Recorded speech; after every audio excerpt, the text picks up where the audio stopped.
Hello friends, this is Sujata. Welcome to speed education. Friends, हम vocab में synonym antonyms के words कर रहे हैं और वर्ड्स बहुत ज़्यादा इंपॉर्टेंट हैं, मोस्ट रिपीटेड हैं। तो अपनी नोटबुक और पेन भी लेकर बैठिएगा, नोट डाउन करते रहिएगा मेरे साथ। स्टार्ट करते हैं क्लास को। फाल्टर आज का वर्ड है और फाल्टर पार्ट ऑफ स्पीच में वर्ब होता है। फाल्टर का मीनिंग होता है टू लॉस स्ट्रेंथ और पर्पस एंड स्टॉप।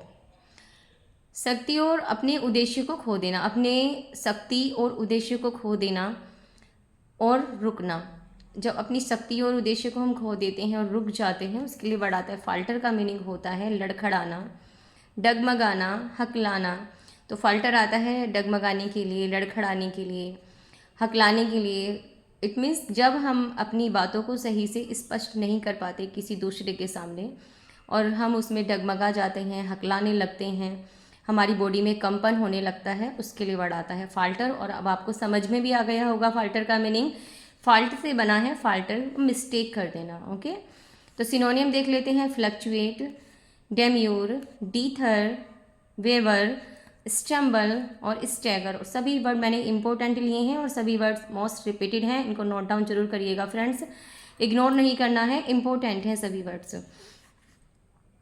फ्लक्चुएट का मीनिंग होता है लड़खड़ाना। जब हमारी बातें हम सही से स्पष्ट नहीं कर पाते हैं और उसमें लड़खड़ा जाते हैं, उतार चढ़ाव आ जाता है हमारे वर्ड्सों में, हमारी स्पीच में। जब हम अपने सेंटेंस को सही से स्पष्ट नहीं कर पाते, अपनी स्पीच को डिलीवर नहीं कर पाते हैं।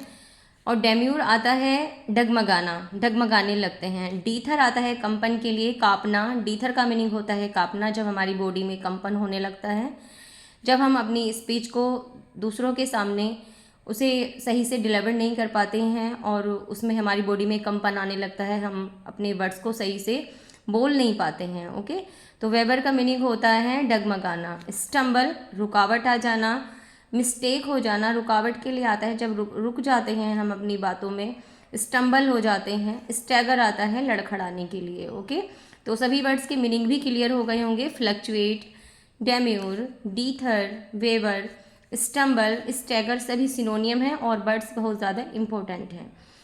एंटोनियम है persist, endure, stable, unerring. Persist का मीनिंग होता है टिके रहना, परसिस्ट होता है टिके रहना। एंड्योर होता है एंड तक टिके रहना। स्टेबल, स्थिर रहना। अनएरिंग होता है अचूक, कोई भी गलती नहीं करना, अचूक, उसमें कोई भी गलती ना हो। जब हम अपनी बातों को बोलते हैं, कहते हैं, अपनी स्पीच को कहते हैं किसी दूसरे के सामने, उसमें कोई भी गलती ना हो, अचूक। अनएरिंग का मीनिंग होता है अचूक और वर्ड बहुत ज़्यादा इंपॉर्टेंट है। ओके, परसिस्ट और अनएरिंग कई बार एग्जाम में पूछा गया वर्ड है, रिपीटेड हैं, सभी वर्ड्स इंपॉर्टेंट हैं। नेक्स्ट है फैलेसी। फैलेसी कई बार एग्जाम में आया है और इम्पोर्टेंट है फैलेसी। ये वन वर्ड में भी पूछा जाता है फ्रेंड्स, वन वर्ड के लिए बहुत ज़्यादा इंपॉर्टेंट है फैलेसी और वन वर्ड में ही ज़्यादा मोस्टली पूछा जाता है। फैलेसी का मीनिंग देख लेते हैं। An idea that a lot of people think is true but is in fact false. An idea that a lot of people think is true, कि कोई आइडिया है दैट, कि अ लॉट ऑफ पीपल बहुत सारे लोग उसको सच समझते हैं। कोई आइडिया है, कोई फैक्ट है जिसको बहुत सारे लोग सत्य समझते हैं, लेकिन is in fact false, but is in fact false, लेकिन वो क्या है, असल में गलत है, फॉल्स है।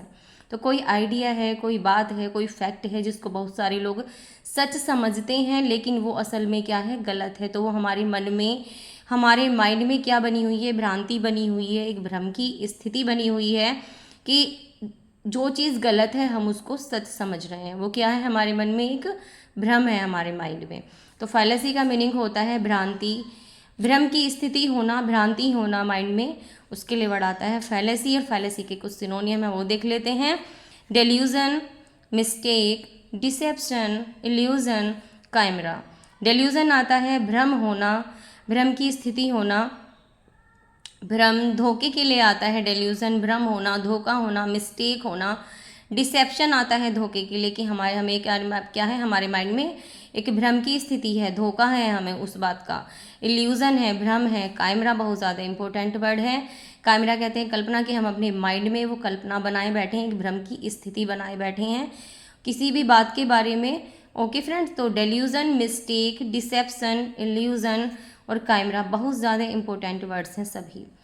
एंटोनियम देख लेते हैं, veracity truth, honesty certainty. Certainty, veracity आता है सच्चाई के लिए, कोई चीज़ क्या होती है, ट्रू होती है, सच होती है, ट्रुथ सच्चाई के लिए आता है, ऑनेस्टी ऑनेस्ट होती है, उसमें ईमानदारी होती है, सर्टेनिटी होती है, निश्चितता होती है। ओके, तो वेरासिटी, ट्रुथ, ऑनेस्टी, सर्टेनिटी ये सभी एंटोनियम हैं फैलेसी के, और वर्ड्स याद रखेंगे, वर्ड्स बहुत ज़्यादा इंपॉर्टेंट है। नेक्स्ट है फैसिमली। फैसिमली होता है एकदम कॉपी होना, एक जैसा होना, एन एग्जैक्ट कॉपी और रिप्रोडक्शन। एन एग्जैक्ट कॉपी एक जैसा होना, एक डुप्लीकेट होना, हम जिसको बोलते हैं डुप्लीकेट होना, कॉपी होना, एक जैसा होना। रिप्रोडक्शन कहते हैं प्रतिछाया होना उसकी। ओके, तो फेसिमली का मीनिंग होता है एक जैसा होना, कॉपी होना। डुप्लीकेट के लिए हम जैसे बोलते हैं कि कोई जैसे एक घर में दो भाई एक जैसे होते हैं, वो क्या होते हैं, डबल होते हैं, बिल्कुल कॉपी होते हैं एक दूसरे की। जैसे एक फादर है, फादर पे बेटा बिल्कुल उनकी डुप्लीकेट होता है, कॉपी होता है। तो इस तरह से हम इस वर्ड को याद कर सकते हैं।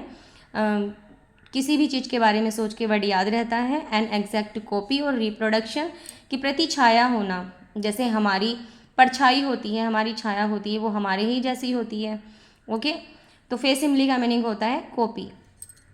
सिनोनियम देख लेते हैं, replica, copy, reproduction, duplicate, prototype, miniature. सभी वर्ड्स इंपॉर्टेंट हैं। रेप्लिका बोलते हैं प्रतिरूप होना, प्रतिछाया होना, कॉपी होना एक जैसा होना, रिप्रोडक्शन प्रतिरूप होना, प्रतिछाया होना, डुप्लीकेट होना, डबल होना, प्रोटोटाइप प्रतिरूप के लिए आता है, मिनिएचर भी सिनोनियम है फेसिमली का, प्रतिछाया के लिए वर्ड आता है। ओके, तो replica, copy, reproduction, duplicate, prototype, miniature सभी वर्ड्स इंपॉर्टेंट हैं। एंटोनियम है distinction, dissimilarity, novelty, originality. Okay, तो डिस्टिंक्शन आता है अंतर के लिए, जब किसी चीज़ में अंतर होता है, एक जैसे नहीं होते हैं। डिसिमिलैरिटी होती है, उनमें भेद होता है, अंतर होता है। नोवेल्टी होता है नवीनता, कि वो क्या होते हैं, नवीन होते हैं, नया होता है वो। ओरिजिनलिटी होता है, ओरिजिनल होता है, मूल रूप में होता है अपने। ओके, तो वर्ड्स बहुत ज़्यादा इंपॉर्टेंट है। सभी जो वर्ड्स मैंने आपको कराए हैं इनको नोट डाउन जरूर करिएगा अपनी नोटबुक में, और वीडियो को लाइक भी कर देना फ्रेंड्स। और जो चैनल पर न्यू हैं, जिन्होंने अभी तक चैनल सब्सक्राइब नहीं किया है, वो चैनल को भी सब्सक्राइब कर लिए, अपने दोस्तों में ज़्यादा से ज़्यादा शेयर करना फ्रेंड्स। नेक्स्ट क्लास में मिलते हैं न्यू वर्ड्स के साथ। Thanks for watching, take care, bye bye.